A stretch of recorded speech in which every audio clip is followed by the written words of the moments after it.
আসসালামু আলাইকুম। তো অনেকেরই প্রশ্ন যে আসলে আগে কি মেডিকেল করব নাকি তাকামুল সার্টিফিকেট করব।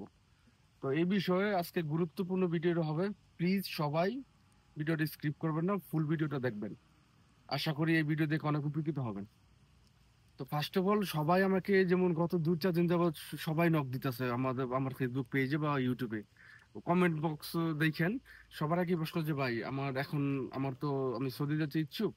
এখন আমার তো ভিসা আছে, এখন আমি কি মেডিকেল আগে করব নাকি তাকামুলের জন্য প্রিপারেশন নেব। মানে এই বিষয়ে অনেকেরই প্রশ্ন। গতকালকে যেমন এক ভাই কুমিল্লা থেকে আমাকে কল দিয়েছে।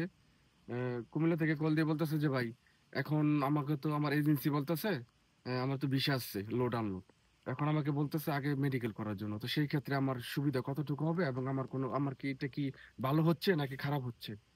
তো আমার বিশেষভাবে অনুরোধ থাকবে, আপনারা যারা সৌদি যাত্রী যাচ্ছেন একটু ক্লোজে চলে আসো। আমাদের আজকে ভিউটা মাশাআল্লাহ মেঘলা। যাইতেছি এক জায়গায়, পরে হঠাৎ করে মনে হলো যে না ভিডিওটা করে দেই, কারণ এটা খুব ইনফরমেটিভ হতে যাচ্ছে। তো মূল কথা চলে আসি।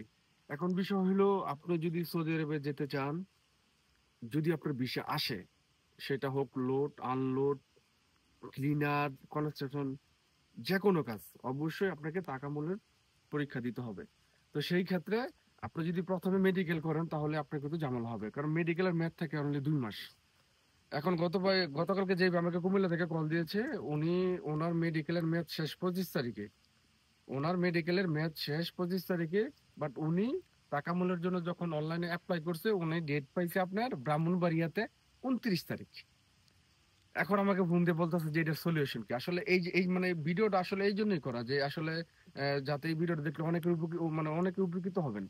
কারণ দেখা গেছে আপনি মেডিকেল করলেন, আপনার মেডিকেলের মেয়াদ শেষ হয়ে গেল, তো সেই ক্ষেত্রে আপনাকে কিন্তু 8-10 হাজার টাকা কিন্তু আপনার একটা ঘাটতি হবে, আবার মেডিকেল করতে হবে। আর টাকা মূল্যের বিষয়টা কিন্তু দেখা গেছে আপনি এটা 100% শিওর না যে আপনি পাস করতেছেন। আপনি 1 মাস পরে স্লট পাইলেন, ডেট পাইলেন, আপনার বাংলাদেশের যে কোনো জায়গায় টিটিসি সেন্টারে আপনি পরীক্ষা দিলেন, আপনি ফেল করলেন। তো ফেল করার পর আপনাকে আবার পুনরায় কিন্তু আবেদন করতে হবে, এইখানে লং প্রসেস। সেই জন্য আমার বিনীত ভাবে অনুরোধ থাকবে যে আপনার অবশ্যই অবশ্যই আগে তাকামুলের জন্য ফুল প্রিপারেশন নেবেন। মেডিকেল করার কোনো কিচ্ছু করার দরকার নেই আপনার। না মেডিকেল, পুলিশ ক্লিয়ারেন্স কিচ্ছু করার দরকার নেই। আপনি ফার্স্ট অফ অল তাকামুলের জন্য চেষ্টা করবেন। এবং তাকামুল এটা কিন্তু আপনি একবার ফেল হইলে কিন্তু আপনি আবার পুনরায় কিন্তু পরীক্ষা দিতে পারবেন। পুনরায় পরীক্ষা দিতে পারবেন, তা না হয় আর আর 3 বার দিতে পারবেন, আপনার সমস্যা নেই। তো দেখা গেছে মেডিকেলের মেয়াদ থাকে অনলি 2 মাস। তো আসলে ভিডিওটা দেওয়ার উদ্দেশ্য হইলো কি, অনেকে এই বিষয়ে অবগত না। এই বিষয়ে অনেকে অবগত না যে মেডিকেলের মেয়াদ কতদিন থাকে, তাকামুলের মেয়াদ কতদিন। দেখেন তাকামুলের মেয়াদ থাকে, তাকামুল সার্টিফিকেট মেয়াদ থাকে 5 বছর, আর মেডিকেলের মেয়াদ থাকে অনলি 2 মাস। তো সেই ক্ষেত্রে অবশ্যই এটা মাথায় রাখবেন।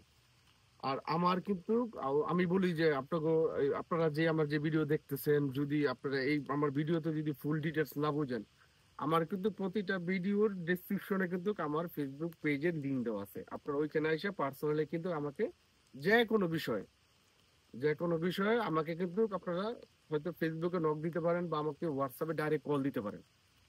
আর কোনো কিছু যদি জানার থাকে অবশ্যই আমাকে পার্সোনালি কল দিবেন। তো ভিডিও আছে এই পর্যন্তই, ভালো থাকবেন। আসসালামু আলাইকুম।